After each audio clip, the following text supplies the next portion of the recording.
Welcome to English education hub. तो दोस्तों, आज हम एक बहुत ही शानदार सफर पर निकल रहे हैं एलिजाबेथन युग के महान कवि एडमंड स्पेंसर की अमर रचना द फेरी क्वीन की दुनिया में। और आज हम फोकस करेंगे बुक 6 पर। इसका टाइटल है द लेजेंड ऑफ कर्टसी, मतलब शिष्टाचार की गाथा। तो चलिए बिना देर किए इस साहित्यिक यात्रा को शुरू करते हैं। तो बुक 6 की शुरुआत होती है खुद कवि यानी स्पेंसर की अपनी आवाज से। जरा इन पंक्तियों पर गौर कीजिए। वो कहते हैं, the ways through which my very steps I guide, मतलब वो रास्ते जिन पर मैं अपने थके हुए कदम आगे बढ़ा रहा हूं। कहाँ? In this delightful land of faerie, यानी इस फेरी की मनमोहक खूबसूरत भूमि में। और ये रास्ते कैसे हैं? सो एक्सीडिंग स्पेशियस एंड वाइड, बहुत ही विशाल, बहुत चौड़े, and sprinkled with such sweet variety, और उनमें एक मीठी सी प्यारी सी विविधता बिखरी पड़ी है। तो इन लाइनों से स्पेंसर असल में हमें ये बता रहे हैं कि उनकी कविता की दुनिया कोई छोटी मोटी जगह नहीं, बल्कि एक बहुत बड़ा काल्पनिक लोक है जो नैतिक कहानियों और एलेगोरीज यानी रूपकों से भरा पड़ा है।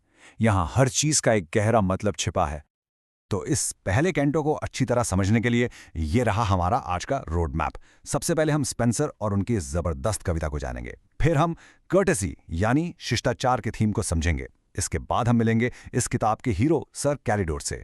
फिर हम देखेंगे कि कैसे वो एक क्रूर महल के अजीब से रिवाज का सामना करते हैं और कैसे उनका शिष्टाचार क्रूरता पर जीत हासिल करता है। और आखिर में हम समझेंगे कि सच्ची कर्टेसी का असली मतलब क्या है। तो चलिए शुरू करते हैं पहले पॉइंट से, स्पेंसर और उनका ये महाकाव्य। देखिए, एडमंड स्पेंसर कोई मामूली कवि नहीं थे। वो क्वीन एलिजाबेथ फर्स्ट के ज़माने के एक बहुत बड़े, बहुत इंपॉर्टेंट कवि थे, और द फेरी क्वीन उनका सबसे बड़ा सपना, सबसे एम्बिशियस प्रोजेक्ट था। वो चाहते थे कि इंग्लैंड का अपना एक नेशनल एपिक हो, ठीक वैसे ही जैसे होमर ने ग्रीस के लिए और वर्जिल ने रोम के लिए लिखा था। प्लान तो ये था कि इसमें 12 किताबें होंगी और हर किताब एक अलग वर्च्यू यानी एक सद्गुण पर फोकस करेगी। और जैसा कि हर बड़े महाकाव्य में होता है, इसकी शुरुआत भी होती है एक इन्वोकेशन से, यानी एक आवाहन से। यह स्पेंसर एक बहुत पुरानी परंपरा को निभा रहे हैं जो बड़े बड़े महाकाव्यों में होती है। वो म्यूजेस यानी ज्ञान और कला की देवियों से प्रार्थना कर रहे हैं। वो कहते हैं, ये सेक्रेड इम्स दैट ऑन पारनासो ड्वेल। अब आप सोचेंगे, इम्स का मतलब तो शैतान होता है? नहीं, उस जमाने में इम्स का मतलब होता था संतान या वंशज। तो वो कह रहे हैं, हे पवित्र संतानों जो माउंट पारनासस पर रहती हो, and there the keeping have of learnings treasures, मतलब जहां तुम ज्ञान के सारे खजानों की रक्षा करती हो। Guide ye my footing and conduct me well in the strange ways, मतलब मेरे कदमों को रास्ता दिखाओ, मुझे सही से आगे ले चलो इन अनजान रास्तों पर। यह दिखाता है कि कवि कितना विनम्र है। वो मान रहा है कि इतना बड़ा काम वो दैवीय मदद के बिना पूरा कर ही नहीं सकता। अच्छा, तो अब आते हैं बुक 6 के सेंट्रल थीम पर, और वो है कर्टेसी यानी शिष्टाचार।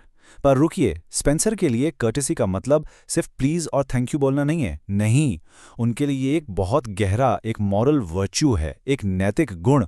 और उन्हें यह महसूस हो रहा था कि उनके ज़माने में, खासकर क्वीन एलिजाबेथ के दरबार में, इस गुण का असली मतलब कहीं खो सा गया है। यह बस एक बाहरी दिखावा बन के रह गया था, जैसा कि यहाँ लिखा है, अ वर्च्यू इन डीके। तो स्पेंसर दो तरह की कर्टेसी के बीच एक लकीर खींचते हैं। एक तरफ है ट्रू कर्टेसी। ये क्या है? ये एक इनर वर्च्यू है जो आपके मन की गहराई से आती है। ये रूटेड इन एंटीक्विटी है, यानी इसकी जड़ें पुरानी महान परंपराओं में हैं। और ये टाइमलेस एंड ऑनेस्ट है, हमेशा सच्ची रहने वाली। और दूसरी तरफ क्या है? False courtesy. ये बस एक आउटवर्ड शो, एक बाहरी दिखावा है, एक फोर्जरी है, मतलब नकली है। इसे बस दूसरों को खुश करने के लिए बनाया गया है। ये धोखा देती है, ठीक वैसे ही जैसे सोने का पानी चढ़ा हुआ पीतल धोखा देता है। ऊपर से सोना, अंदर से कुछ और ये जो अगली लाइन है ना, ये मानो इस पूरी किताब का दिल है। स्पेंसर लिखते हैं, but virtue seat is deep with in the mind, मतलब सद्गुण की असली जगह, उसकी असली कुर्सी हमारे मन की गहराइयों में होती है। And not in outward shows but inward thoughts defined. वो बाहरी दिखावे से नहीं, बल्कि हमारे अंदर के विचारों से पहचानी जाती है। यही है स्पेंसर की कोर फिलॉसफी। असली कर्टेसी आपके दिल और दिमाग से निकलती है, आपके महंगे कपड़ों या मीठी मीठी बातों से नहीं। तो अब सवाल उठता है कि इस सच्ची कर्टेसी का जीता जागता उदाहरण कौन है? तो मिलिए बुक वी के हीरो से, the hero of courtesy, sir Calidore. ये फेरी क्वीन के दरबार के सबसे बेहतरीन नाइट्स में से एक हैं, और वो इसी महान गुण, इसी वर्च्यू का प्रतीक हैं। चलिए जरा सर कैलिडोर के गुणों पर एक नजर डालते हैं। वो बिलव्ड ओवर ऑल हैं, मतलब हर कोई उन्हें पसंद करता है। उनमें gentleness of spirit and mild manners हैं, यानी उनकी आत्मा कोमल है और उनका व्यवहार बहुत विनम्र है। उनकी ग्रेशियस स्पीच तो ऐसी है कि लोगों का दिल ही चुरा लेती है। लेकिन इसका मतलब ये नहीं कि वो कमज़ोर हैं, बिल्कुल नहीं। वो stout, tall and approved in battle हैं, यानी जंग के मैदान में एक मजबूत, ऊंचे कद के और माने हुए योद्धा हैं। उन्हें लीजिंग एंड बेस फ्लैटरी यानी झूठ और घटिया चापलूसी से सख्त नफरत है। और उन्हें पसंद क्या है? Simple truth and steadfast honesty, सादा सच और पक्की ईमानदारी। तो आप देख रहे हैं, स्पेंसर एक ऐसे आदर्श नाइट को दिखा रहे हैं जो जेंटल भी है और पावरफुल भी। तो सर कैलिडोर का मिशन क्या है, उनका मकसद क्या है? इसका पता हमें तब चलता है जब वो सर आर्टिगेल से मिलते हैं, जो बुक वी के हीरो थे। कैलिडोर बताते हैं, the blatant beast quoth I do pursue. यहाँ कोथी का मतलब है उसने कहा और परस्यू मतलब पीछा करना। तो वो कह रहे हैं, मैं ब्लैटेंट बीस्ट नाम के एक राक्षस का पीछा कर रहा हूँ। And through the world incessantly do chase, और मैं पूरी दुनिया में बिना रुके उसका पीछा कर रहा हूँ। टिल आई हिम ओवरटेक और एल्स सबड्यू, जब तक कि मैं उसे पकड़ ना लूं या फिर उसे अपने काबू में ना कर लूं।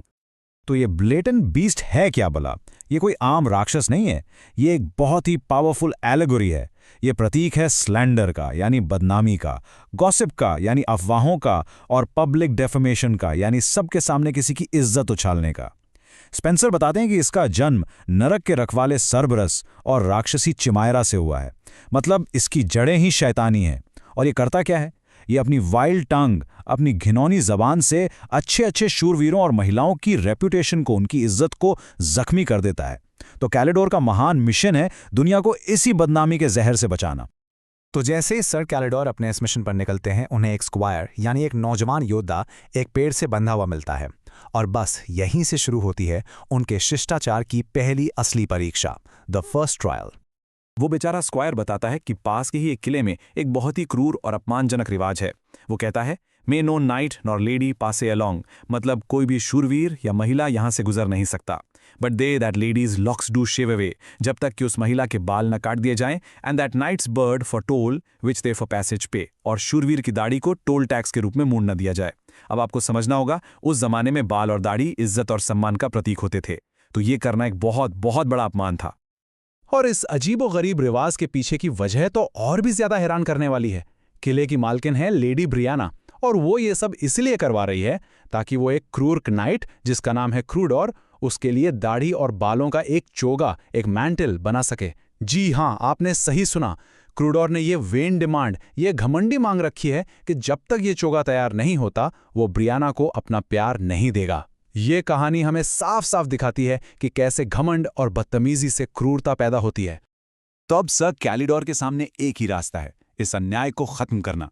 और यहीं पर हम देखेंगे कि कर्टेसी का मतलब सिर्फ मीठा बोलना नहीं है। कर्टेसी का मतलब है अन्याय के खिलाफ खड़े होने की हिम्मत और ताकत। तो चलिए देखते हैं कि कैसे शिष्टाचार क्रूरता पर जीत हासिल करता है। कैलिडोर का तरीका देखने लायक है। वो अंधाधुंध हमला नहीं करते। देखिए वो क्या करते हैं। Step 1, challenge the wrong. वो सीधे जाकर विलन मेलेफिट का सामना करते हैं। Step 2, use proportional force. वो उसे फौरन हरा देते हैं, लेकिन उसे जान से नहीं मारते। Step 3, offer reason before battle. वो ब्रियाना को लड़ाई से पहले समझाने की कोशिश करते हैं, उसे अपना गलत रिवाज बदलने का एक मौका देते हैं। Step 4, prove your metal. जब बात नहीं बनती, तब वो क्रूडोर को एक फेयर फाइट में हराते हैं, अपनी काबिलियत साबित करते हैं। Step 5, show mercy and victory. और जीतने के बाद वो क्रूडोर की जान बख्श देते हैं, दया दिखाते हैं। और आखिर में step 6, establish a better way. वो उन दोनों से ये वचन लेते हैं कि आज के बाद वो सबके साथ शिष्टाचार से पेश आएंगे। और जब क्रूडोर अपनी जान की भीख मांगता है, तो कैलिडोर एक बहुत ही गहरी बात कहते हैं। वो कहते हैं, who will not mercy unto others show, how can he mercy ever hope to have. मतलब जो इंसान दूसरों पर दया नहीं दिखाता, वो भला खुद के लिए दया पाने की उम्मीद कैसे कर सकता है।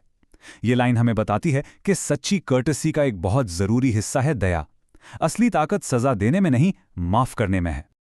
और इसका असर बहुत ही जबरदस्त होता है। कैलिडोर की एक सीडिंग कर्टेसी, उनके इस असाधारण शिष्टाचार को देखकर ब्रियाना का दिल पिघल जाता है। आ हार्ट ट्रांसफॉर्म्ड, वो पूरी तरह बदल जाती है। एक घमंडी और क्रूर औरत से वो एक विनम्र और शुक्रगुजार इंसान बन जाती है। तो स्पेंसर हमें यही दिखा रहे हैं कि सच्ची कर्टेसी में इतनी ताकत होती है कि वो आपके दुश्मन का दिल भी जीत सकती है, उसे बदल सकती है। तो इस पूरे एडवेंचर के बाद हमने स्पेंसर की कर्टेसी के बारे में आखिर सीखा क्या? चलिए इस पहली कहानी से जो लेसन्स हमें मिले हैं उन्हें समराइज करते हैं। स्पेंसर की कर्टेसी का एसेंस ये है, पहली बात, ये एक्टिव है, पैसिव नहीं। ये चुपचाप अन्याय नहीं देखती, बल्कि उसका सामना करती है और उसे ठीक करती है। दूसरी बात, ये मीठे शब्दों को लड़ाई की ताकत के साथ मिलाती है, ये कमजोर नहीं है। तीसरी बात, ये तर्क को वैल्यू देती है और सामने वाले को सुधरने का मौका देती है। चौथी, ये दयालु है, इसका मकसद सजा देना नहीं बल्कि चीजों को वापस सही करना है। और पांचवी बात, ये उदार है, जैसे कैलेडोर ने जीता हुआ किला उस स्क्वायर को दे दिया जिसके साथ गलत हुआ था। और ये सब हमें एक आखिरी और बहुत ज़रूरी सवाल पर लाकर छोड़ देता है। कर्टेसी का ये जो 400 साल पुराना आइडिया है, क्या ये आज हमारे लिए कोई मायने रखता है? क्या आज की दुनिया में अन्याय के खिलाफ आवाज़ उठाना, ताकतवर होते हुए भी विनम्र रहना और दूसरों पर दया दिखाना, क्या ये सब आज भी उतना ही ज़रूरी है? इस सवाल पर आप ज़रूर सोचिएगा। इस तरह के और भी लिटरेरी एनालिसिस के लिए हमारे चैनल को सब्सक्राइब करना न भूलें। बहुत बहुत धन्यवाद।